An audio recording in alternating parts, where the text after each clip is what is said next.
ધજાના દર્શન કરવાથી, મારા ખાલી ફોટાના દર્શન કરવાથી છે ને તમને એટલી હૃદયમાં ટાઢક વરસ છે ને કે તમને એવું લાગે કે જાણ મને મારે પોતાનું કોઈ મળ્યું હોય. લાગે છે કે નહીં? કે માં જાણે અમને એવું લાગે કે અમારી માં જેની વર્ષોથી અમે રાહ જોતા હતા ને એવું કોઈ અમને પોતાનું કહેવા વાળું કોઈ માતા મળી, કોઈ માવતર મળ્યું, અમને એવો આભાસ થાય છે માં, તને જોઈને અમારું હૃદય ભરાઈ જાય માં, અમને ડચુરો બાજી જાય છે માં. તારા ગુણગાન ગાવામાં, તારી વાતો કરવામાં માં અમારી જોડે કોઈ શબ્દ નહીં માં, તારા વખાણ કરવામાં.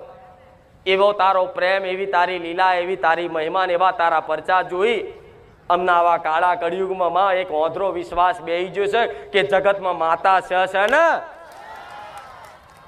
બેઠો કે નહીં? તો આ મારી કૃપા